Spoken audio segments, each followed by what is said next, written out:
In this video, I'm going to show you energetically what happens to both your ex and you when you use the no contact rule effectively. And I'm also going to show you how to use the no contact rule effectively.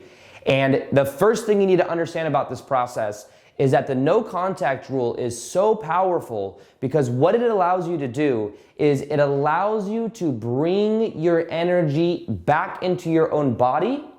It allows you to give space as well. What happens is when we're in relationship with someone else, we're literally sharing energy. This is why sometimes you may have the same thoughts at the same time. This is why energetically you may feel as well that like when they begin pulling away, you begin to like lean into them a little bit more to like get them to come around or to talk to them or try to fix it. It's exactly the opposite of what you actually want to do when it comes to the no contact rule though. The no contact rule is that when you are in separation with somebody else and somebody else has maybe asked for space or maybe you've asked for space, what that means is you're asking for you to be in your own energy. You're asking to like clear out the energetic space that goes between you two. You're asking to separate it, and a lot of times there could be different reasons for that. It could be that the energy just become too much. It could be that there's a feeling of a loss of self, like who am I? I feel like I've been so intertwined with this person, like who am I and what do I want? And sometimes the other person or you, if you're the one that's calling for no contact, all you want is space. You just want to feel like you're in your own energy. You want to like remember who you are. You want to get clear on something. And sometimes it's hard to get clear when you're always in someone else's energetic field. Because you, especially if you're both empaths, this can happen a lot because empaths feel each other's energy and then they don't know, wait, what's your stuff? What's my stuff? And that's where a lot of times the confusion can happen. So when it comes down to this, first off, it's important to remember that if this no contact rule, if you're asking for it, if they're asking for it, whatever it is, it's important to honor it. Because the space is where people can become clear. And at the same time, this is a very powerful modality that allows you to bring your energy back and to actually move on. This is the thing. Now, here I say move on, and you may say if you're wanting the no contact to stop and you wanting to like reconnect with this person, realize that if it is a means to an end, if you are doing the no contact rule to get them back, that's a form of manipulation. It doesn't work that way. And yes, sometimes I guess it can work and people can use it in that way, but normally it doesn't work long term. Because it's a form of, you don't want to necessarily play with that manipulative energy. I'm going to do this, even though it's not authentic for me, and even though I don't want to do it, but I'm going to do it to get you to do something I want you to do. Maybe if I pull my energy back and I pretend like I don't care about you and I'm not thinking about you, then you'll come back. But it's a very manipulative way of going about it. Now, when you do it for an end of itself, though, it's a completely different game. It actually many times then works because when you do it as a means to an end, you like kind of do it, but there's still some energy that's connected because you really want them to come back. And when you do it an end of itself, you really pull back all your energy. You pull back all your energy and you understand, or you at least begin to embody yourself again. And when you pull your energy back, there's a magnetism to that. There's an energy to that. And I've seen it happen many times where people pull their energy back. They start focusing on their own life, their vibration increases, they feel great, and then they may meet somebody else. That other person may come back in a different way, in a different energy, but you don't do it because they're going to come back. You do it because you owe it to yourself to move on. And here's the thing, when you let go of the attachment, when you let go of and understanding and trusting that they may never come back, that can be scary, but it's actually the key. It's like the key to this whole entire process. Can you trust the universe? Can you realize also that the reason this may be so hard to let go of is because there's a story there. There is an attachment there of this relationship that may also many times remind you in a weird way of childhood. Because a lot of times what happens is if there was a feeling of abandonment as a kid, we feel like someone emotionally or physically abandoned us. What we're then doing is that was so painful when we were a kid that when it happens later on in life, when we're adults, we don't want it to happen. No, please don't do this. I can prove myself. I can prove that I am worthy. I can prove that I am enough. And from trying to prove it, what ends up happening is we end up like overextending ourselves. We end up having this needy energy where we kind of need them to be a certain way so that we can get our own needs met. And the thing that helped me with this is I had to realize that some of the same patterns I had in my relationship, in past relationships, was that I had stories that like this person, there's something like they're not coming around, they're not emotionally there.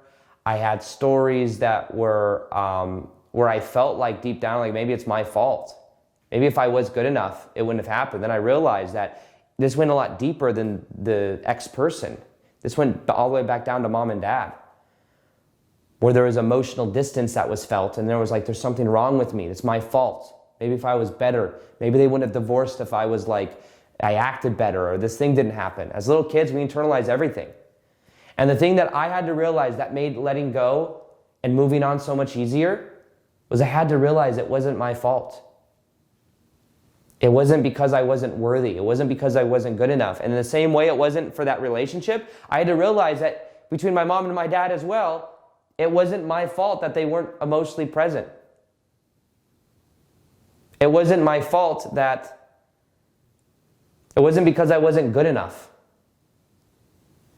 And when you realize it's not your fault and you realize that you can accept things just as they are, you then begin to detach the story and the identity from it.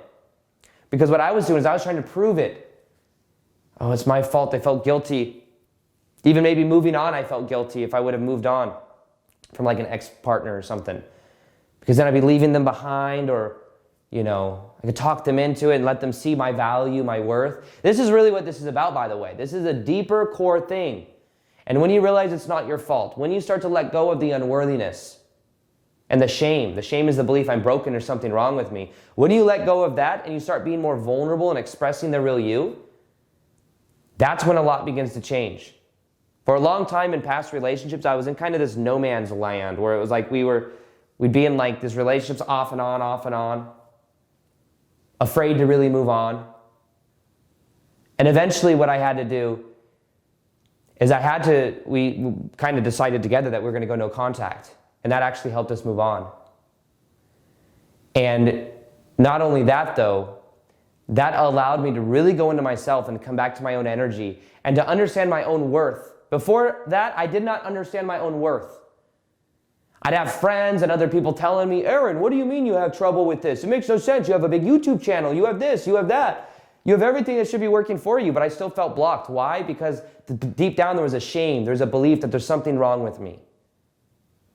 And once I started leaning into that and started opening up my heart and started expressing the real me, and part of expressing that real me meant having that hard conversation to go no contact. It was kind of like an ultimatum, like either we do this or we don't, but we need to decide right now, and if we don't decide right now, then this is what we got to do. And it was hard to have that conversation. But it was also, I think, a way of me really stepping into the vulnerable me. Because before, I would just kind of remain in and out. It was like this thing where I wasn't really expressing what I wanted and what, was really best for me. And I was like abandoning myself in the process. And really the key to no contact is to stop abandoning yourself and to start understanding your own worth. Let go of the belief that you're not worthy. Realize it's not your fault that mom or dad wasn't emotionally or physically available when you were a kid, if that's what was the case. It's not your fault if somebody wants to break up with you or wants space. Doesn't mean you're not worthy, but it is an opportunity for you to go within yourself. It is an opportunity for you to pull your energy back. Peb. Pull your energy back into yourself. Focus on your own life, your own friends, your own family. Are you doing your purpose for a living? Are you focused on your own growth? And as you do that, it changes so much with your own energy. The other thing I've learned recently is I've learned more about desire and really letting go of the neediness, the desire. One of the main core desires I believe we have is for approval or love. And if we don't believe that we are lovable, we attract people that don't see the love in us. We attract people that think there is something wrong with us. But really, it's also where we believe there's something wrong with us, and they're just reflecting that back. When I started letting go of the shame and the belief that there was something broken about me, I let that go and realized it wasn't my fault for the whole childhood stuff. I started to feel more worthy. I started to appreciate different aspects of myself. I started to realize, wait, I'm actually a pretty cool person. And when I started having that, like those perspectives, it really changed my own energy. And it allowed me to then make a new choice about myself, and that's that I'm going to be vulnerable. Realize that in life you get a reflection of the energy you're embodying. And whatever energy you were in when you were attracted to this person, that was a one-on-one reflection. But when you go back to yourself and you do the no contact rule, you get to go back and focus on yourself. And when you're focusing on yourself, you grow. And when you grow, you may then find somebody that reflects back that growth that you've made. And it makes it so much easier for you to really express the real you. And don't limit yourself. You may say, oh, I need to force this to work, in believing that you're never going to find somebody else. Realize there are 7 billion people out there on the planet. And that the story that you have about this one person and how it had to work and all of this stuff, maybe what's limiting a whole bunch of other people from coming into your life. Synchronicities from actually coming into your life in a very powerful way. So the no contact rule, energetically what happens is when you pull your energy back and you give space, you allow the other person to breathe, you allow yourself to breathe, you allow yourself to focus on you. When you do it an end of itself, when you're doing it because it's one of the most powerful ways to actually move on, you then move on and you completely let go. And if it does come back and it's meant to, maybe you revisit that, but I would highly recommend to you to move on with yourself and to really become at peace. And when you do that, when you're really not attached, that's when there's the most power there. It's letting go of the story, letting go of the identity, letting go of the past, and allowing yourself to become emotionally free. This is what changes so much when we begin to use it. Now, if you want, by the way, a step-by-step process of how to activate non-attached magnetic energy, how to go through a complete identity transformation of letting go of the inner child wounding and all of this stuff, I have something called the MAP. It's completely free. It is a step-by-step training process that shows you how to let go of the old, to wire in the new and become emotionally free. It's called the MAP. It's a PDF plus a training video. It's about 40 minutes long. Go to aarondowdy.com/MAP, M-A-P, to check that out. And if you want to learn more about the actual no contact manifesto, step-by-step how to use this in an effective way, watch this video right here. One of the worst things to do post-breakup or after you have detached from somebody else is to keep an open loop and the energy going back and forth. Now, in this video, I'm going to share with you the solution